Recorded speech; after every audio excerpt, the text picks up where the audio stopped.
Votre rédemption approche. Deuxième partie. Luc chapitre 21, verset 28. Dans la leçon précédente, nous avons étudié la signification du terme rédemption en Luc chapitre 21, verset 28. Jésus a dit, « Quand cela commencera d'arriver, redressez-vous et levez la tête, parce que votre rédemption approche. » Nous avons vu qu'il y a un aspect de la rédemption qui ne se réalisera que dans le futur. Nous avons été rachetés, certes, mais notre rédemption n'est pas encore complète. C'est pourquoi Jésus affirme dans ce verset que notre rédemption est sur le point de se produire. En ce moment, nous vivons dans une période où la rédemption s'est réalisée, mais pas entièrement. Nous avons la rédemption dans une certaine mesure, mais nous sommes encore dans l'attente de la rédemption dans sa forme finale. Cette tension entre le déjà accompli et l'accomplissement à venir caractérise plusieurs autres aspects du salut. Regardons quelques exemples. Premier exemple.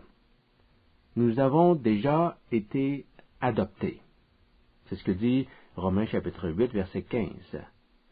Et vous n'avez point reçu un esprit de servitude pour être encore dans la crainte, mais vous avez reçu un esprit d'adoption par lequel nous crions Abba Père. Et pourtant, nous sommes toujours dans l'attente de notre adoption. Romains chapitre 8, verset 23. Et ce n'est pas elle seulement, mais nous aussi, qui avons les prémices de l'Esprit. Nous aussi, nous soupirons en nous-mêmes en attendant l'adoption, la rédemption de notre corps. Deuxième exemple. Le règne de Dieu a déjà commencé. Luc chapitre 17, verset 21. On ne dira point, il est ici, ou il est là, car voici, le royaume de Dieu est au milieu de vous. Et pourtant, Jésus nous demande de prier pour que s'établisse le règne de Dieu. Matthieu chapitre 6, verset 10. Que ton règne vienne, que ta volonté soit faite sur la terre comme au ciel. Troisième exemple.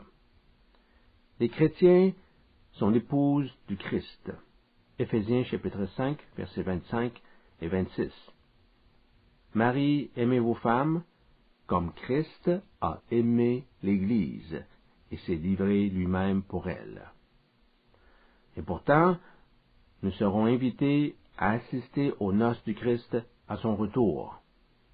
Apocalypse, chapitre 19, verset 9. Et l'ange me dit, écris, heureux ceux qui sont appelés au festin de noces de l'agneau.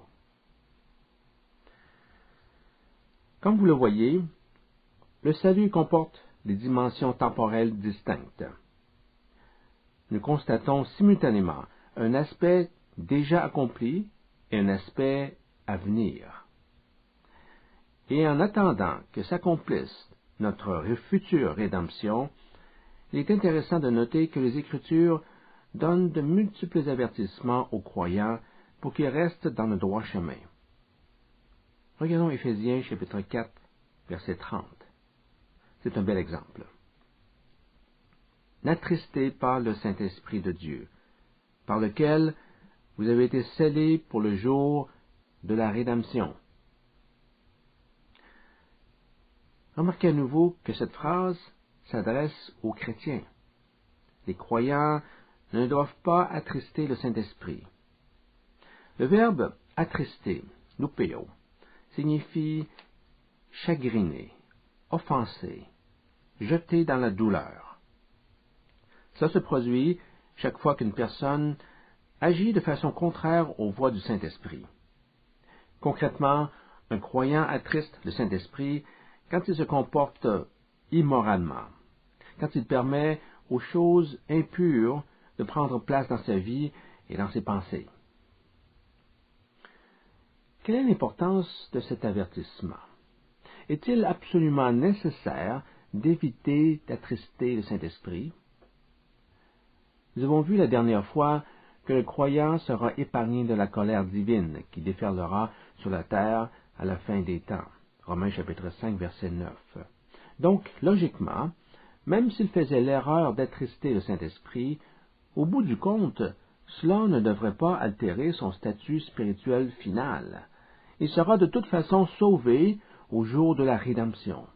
Il n'aura pas à subir la colère de Dieu. Mais est-ce vraiment ce qui va arriver? Paul écrit en Colossiens chapitre 1, versets 22 et 23. Il vous a maintenant réconciliés dans le corps de sa chair, par sa mort, pour vous présenter devant lui saint, sans tache et irrépréhensible, pourvu que vous demeuriez fondés dans la foi et inébranlables, n'abandonnant point l'espérance de l'Évangile que vous avez entendu, qui a été prêché à toute créature sous le ciel, et dont moi, Paul, j'ai été fait ministre. Christ nous a réconciliés à Dieu, et ce statut va se poursuivre dans le futur. Mais notez bien le texte de Paul. Pourvu que vous demeuriez dans la foi, c'est-à-dire à condition de persévérer dans la foi. Il est important de remarquer l'aspect conditionnel de cette réconciliation. Le chrétien doit constamment marcher dans la foi, sans se détourner de son engagement initial envers Dieu. Le salut est fondé sur la foi d'un individu, non pas sur un seul acte de foi, mais sur une profession continue de sa foi. Ceci étant dit, une question se pose. Est-il possible pour un croyant d'abandonner sa foi? Lorsqu'on regarde l'enseignement de Paul dans son ensemble, il n'est pas difficile de constater une certaine insistance sur la fidélité de Dieu à ses promesses. Son peuple peut assurément compter sur l'appui du Seigneur en toutes circonstances. Prenons quelques exemples. 1 Thessaloniciens chapitre 5 verset 23. Celui qui vous a appelé est fidèle, et c'est lui qui le fera. Le Dieu qui nous a appelés à la sainteté nous rendra finalement irréprochables devant lui. Philippiens chapitre 1 verset 6. Je suis persuadé que celui qui a commencé en vous cette bonne œuvre la rendra parfaite pour le jour de Jésus-Christ. Dieu a commencé une œuvre bonne en chacun de nous, et il poursuivra l'achèvement de cette œuvre en l'amenant à la perfection. 1 Corinthiens chapitre 1, versets 7 et 8. Dès lors, il ne vous manque aucun don de la grâce, en attendant la révélation de notre Seigneur Jésus-Christ. C'est lui qui vous affermira aussi jusqu'à la fin, pour que vous soyez sans reproche au jour de notre Seigneur Jésus-Christ. Dieu n'abandonnera jamais ses fidèles. Le croyant le plus chancelant sera gardé entre ses mains et sera transformé à la fin pour être semblable à Christ. 1 Corinthiens chapitre 10 verset 13.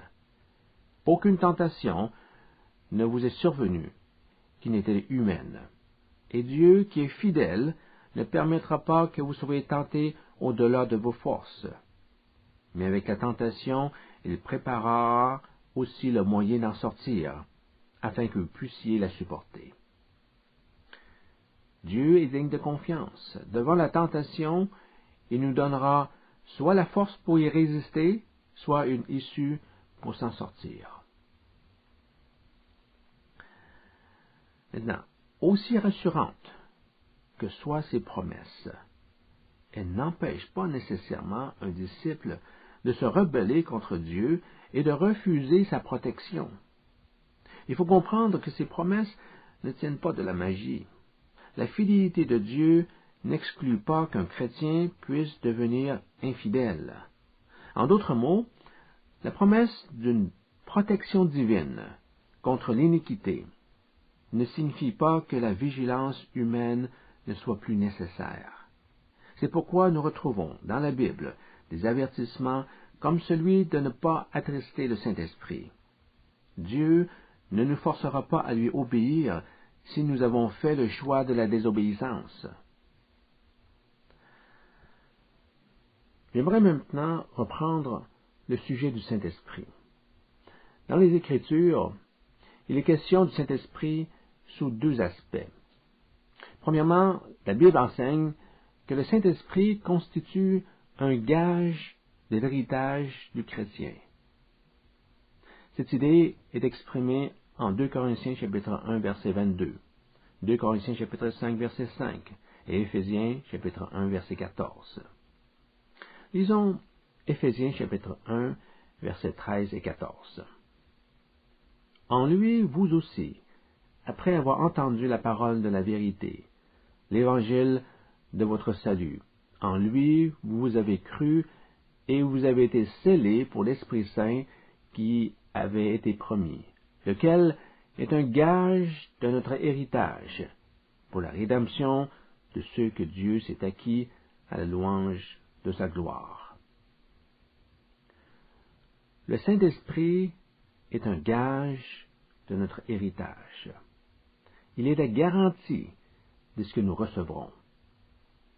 Notez que nous n'avons pas encore pris possession de notre héritage. Pour le moment, en recevant l'Esprit Saint, nous n'avons reçu qu'un acompte. La plus grande partie est à venir. Ainsi, en devenant chrétiens, nous commençons à faire l'expérience de Dieu dans nos vies par l'intermédiaire du Saint-Esprit.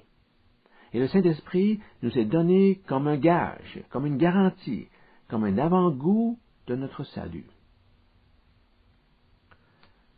Deuxièmement, la Bible enseigne que nous avons été scellés du Saint-Esprit.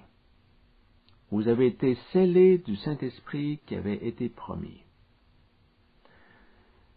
Nous connaissons bien l'utilité d'un sceau. Il peut prendre la forme d'un cachet caoutchouté dont l'empreinte désigne un personnage officiel, un organisme, une compagnie.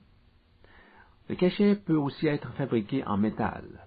Dans ce cas-ci, l'empreinte est formée non pas par l'encre, mais par une pression forte du sceau sur le papier. Nous avons alors une empreinte en relief. On utilise un sceau pour authentifier un document important, pour montrer qu'un document est véridique. En recevant le Saint-Esprit, vous obtenez le signe spirituel, attestant que vous êtes véritablement un enfant de Dieu. Paul écrit en Romains chapitre 8, verset 9, « Si quelqu'un n'a pas l'Esprit de Christ, il ne lui appartient pas. » Vous n'êtes pas un vrai chrétien si vous n'avez pas l'Esprit Saint. L'Esprit Saint est donc le sceau de Dieu, la marque qui montre, hors de tout doute, que vous lui appartenez. À quoi ressemble cette marque concrètement? La marque de l'Esprit est évidemment le fruit de l'Esprit. Les gens peuvent constater l'authenticité d'un chrétien par une vie morale qui se distingue de l'homme naturel en raison de sa qualité. L'Esprit Saint a transformé cette personne et cela se voit dans son comportement. Son caractère a changé. On remarque une attitude portée vers autrui et marquée par l'amour de Dieu. Si vous chagrinez l'Esprit Saint, est-ce que cela importe?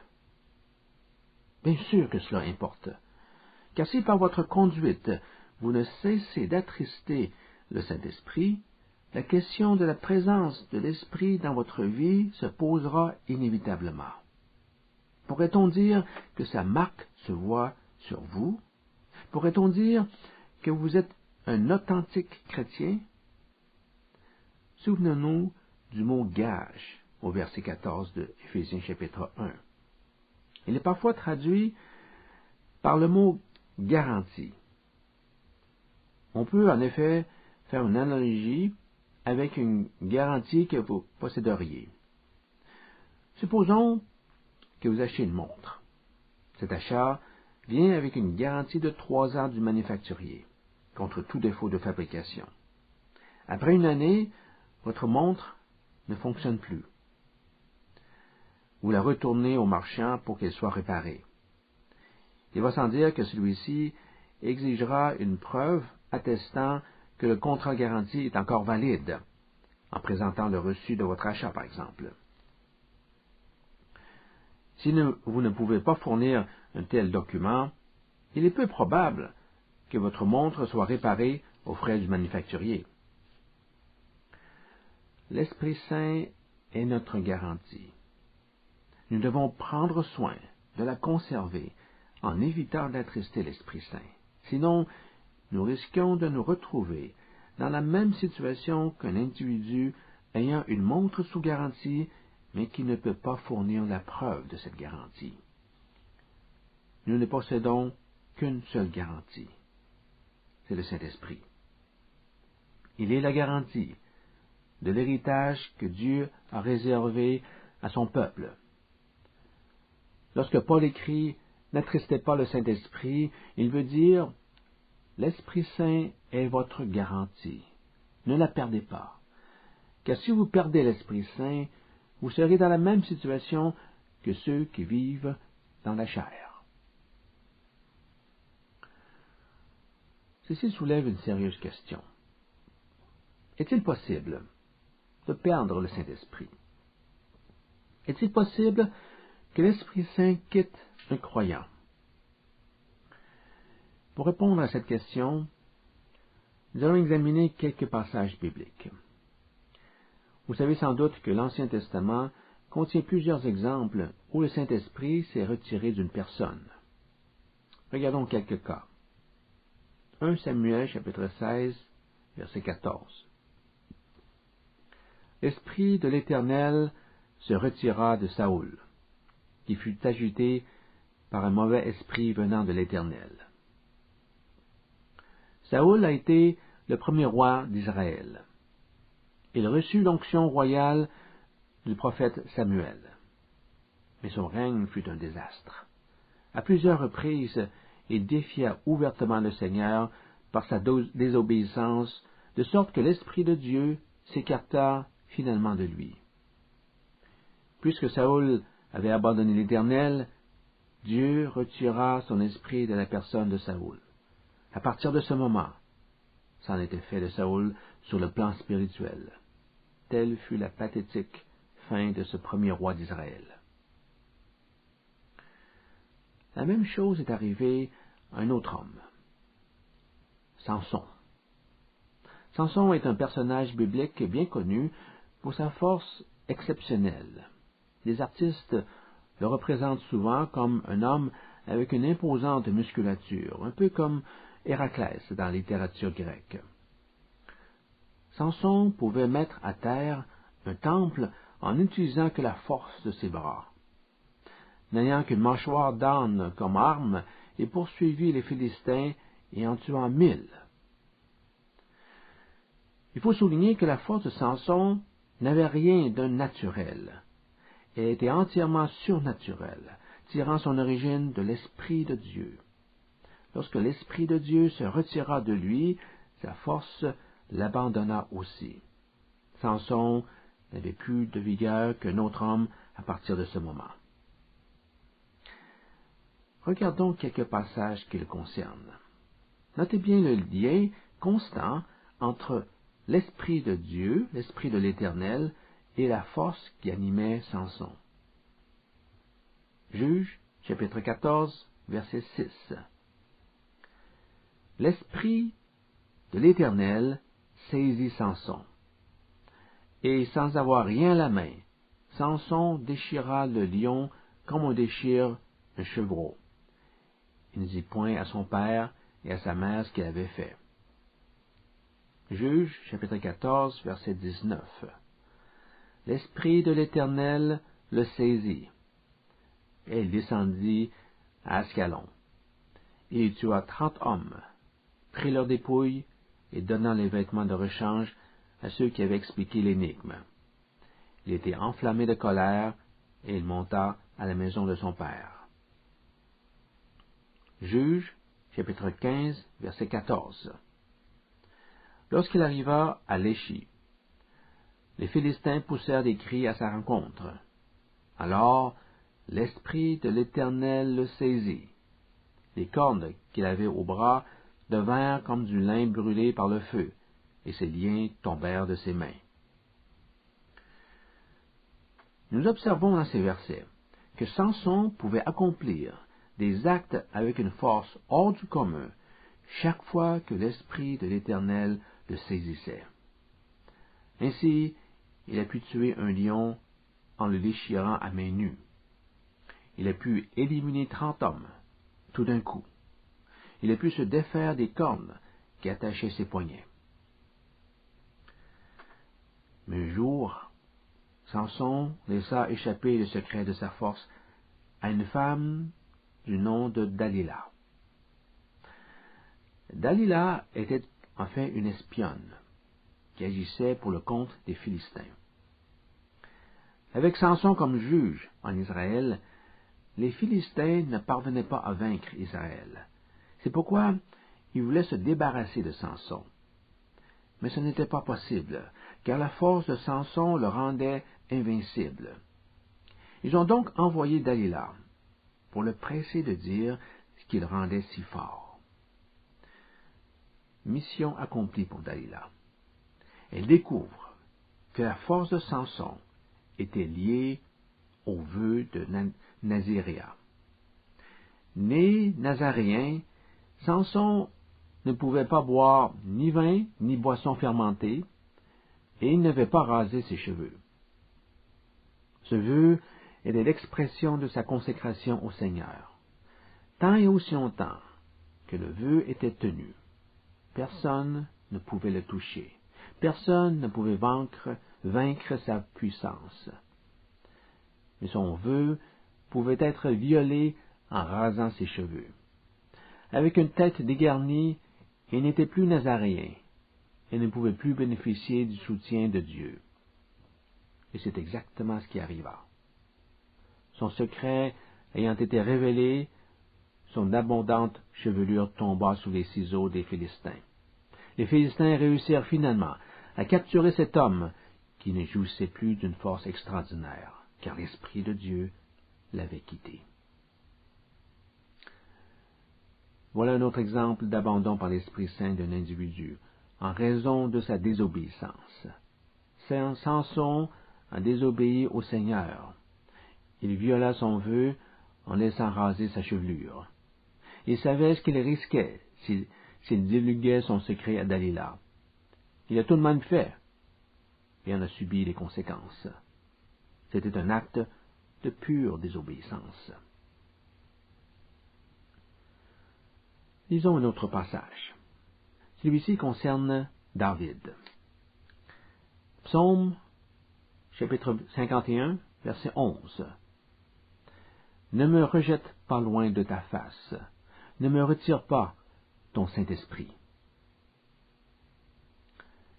David a écrit ces mots alors qu'il était rongé de culpabilité après son adultère avec Bathsheba.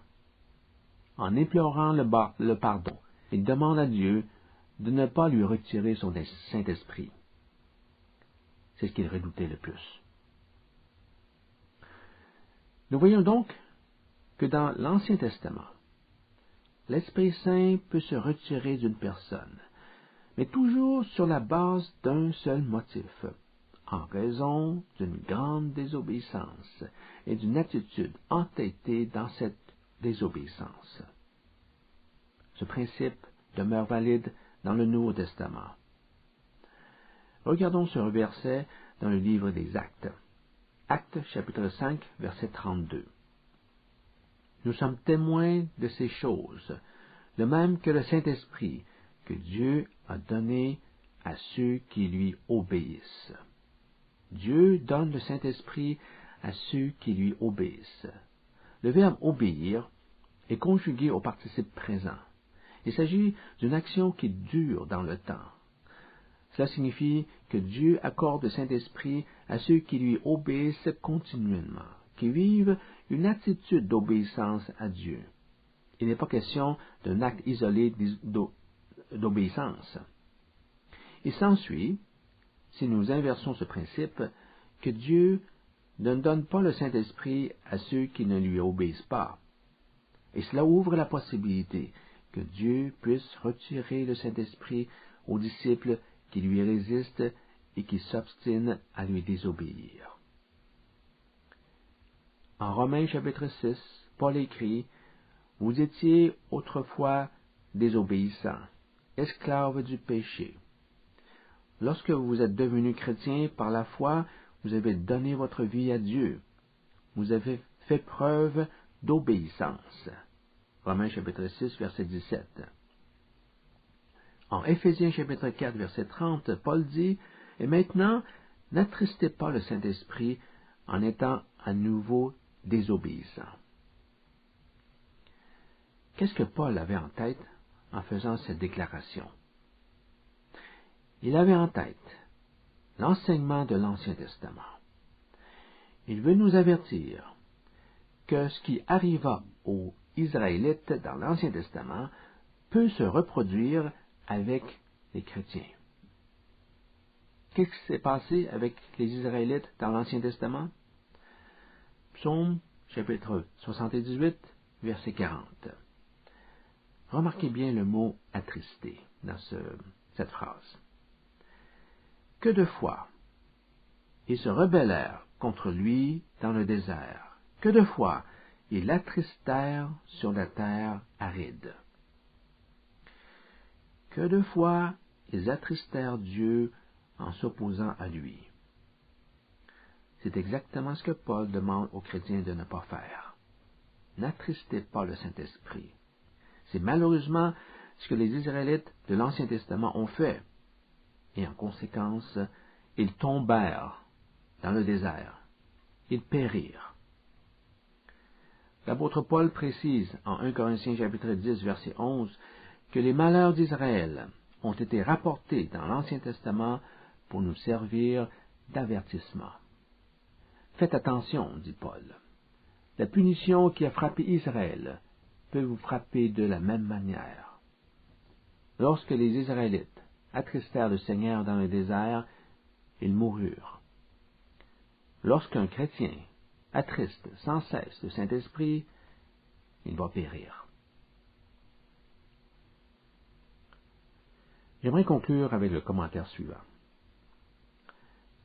À plusieurs endroits, la Bible assure le croyant de son salut. Dieu a appelé ses élus à grandir à l'image de son Fils et à participer à sa gloire. Aucune puissance dans l'univers ne peut contrecarrer ce plan divin. Dieu va le mener jusqu'à la fin. Mais à plusieurs autres endroits, la Bible adresse aux croyants des exhortations laissant entendre qu'ils ont une part de responsabilité dans leur salut. Et c'est surtout de cela que nous avons discuté en étudiant cette exhortation de Paul à ne pas attrister l'Esprit Saint. Il est de la responsabilité du chrétien de ne pas attrister l'Esprit Saint. Il est logique de penser que l'existence d'un tel verset montre la possibilité qu'un croyant puisse se détourner de sa foi. La grâce de Dieu n'opère pas de façon mécanique, indépendamment de la volonté humaine. Elle coopère toujours avec les hommes, même au risque d'être stoppée. La rédemption, dans sa plénitude, se réalisera dans le futur. Dieu a donné dès maintenant à ceux qui lui ont fait confiance le fruit de l'Esprit Saint, le sceau de l'Esprit Saint. Nous voulons tout faire pour conserver cette garantie. Nous voulons permettre à l'Esprit Saint de rester dans nos vies en lui obéissant chaque jour. Les croyants qui s'engagent ainsi à coopérer avec la grâce de Dieu peuvent vivre dans l'assurance que rien ne pourra le séparer de l'amour de Dieu. Il peut se réjouir dès aujourd'hui de sa rédemption prochaine.